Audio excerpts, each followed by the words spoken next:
Wow, who knew our first president was such a coward? Well, how would you like it if you had 90 muskets and 4 cannons pointed at you?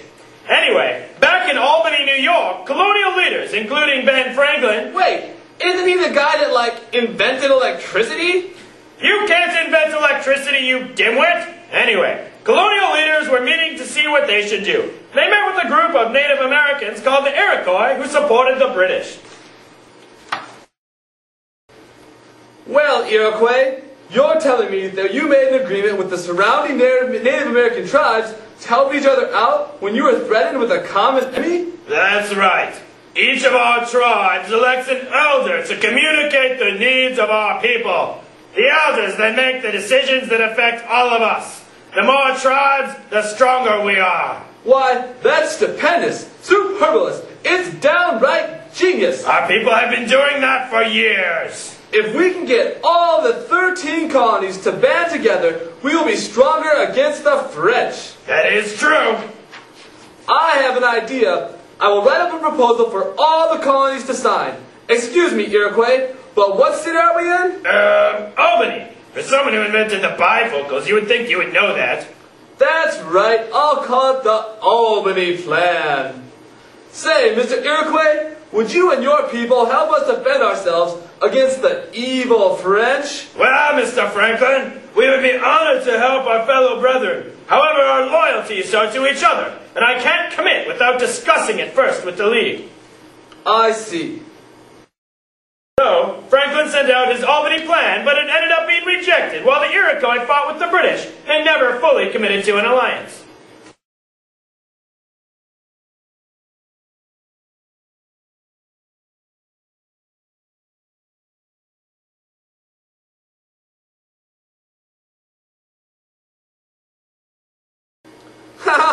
I can't believe that the dodo-drained Ben Franklin actually thought that the colonies would ever unite into anything. What did he think he was going to form? The United Colonies of America?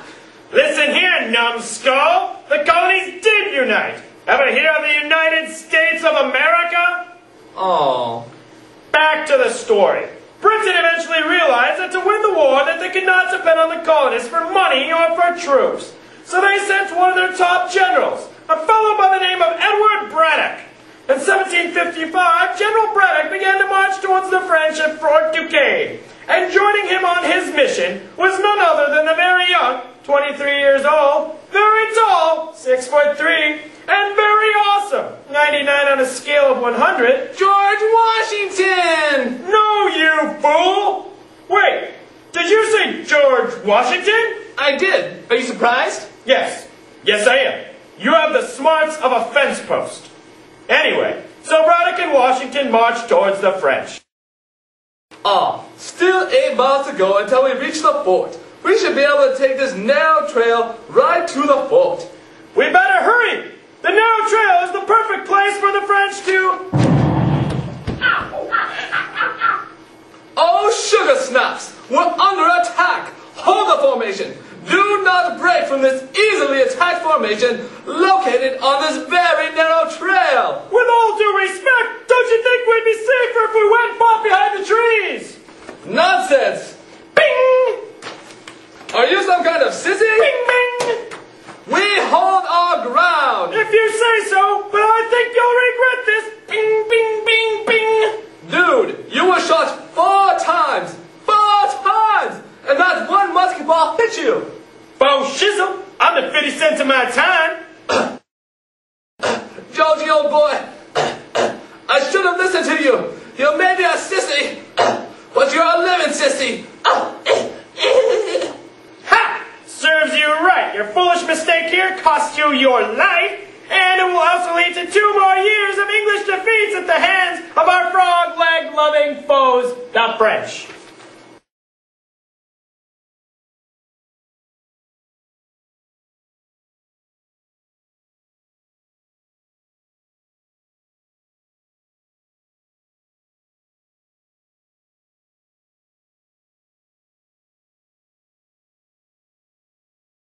Wow, looks like the French were actually winning a war for a change.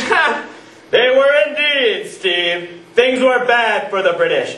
very bad, but they never gave up. A couple of years later, the British sent General Wolfe to fight the French. Wolfe? Ooh, I bet he was big and bad too, eh?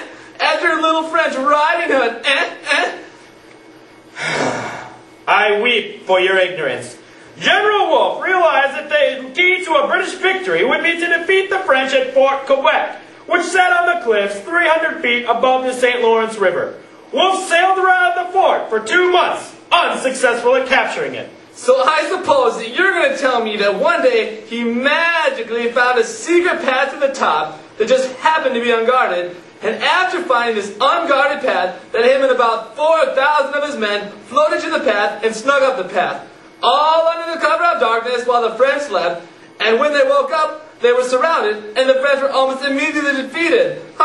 What a crazily unbelievable story that would be.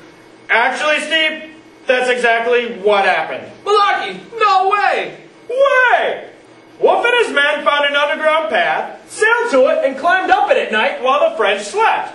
When they woke up, they were completely surrounded. The battle was something fierce. Many died, including the big bad Wolfe. But when it was all done, the French surrendered. Man, Wolfe pwned those French newbies. So you could say that the turning point of the war was the Battle of Quebec. Indubitably, the Battle of Quebec was the turning point of the war, and the British started pounding the French everywhere. By the end of the year, they captured Montreal, and all of Canada, was in the hands of the British.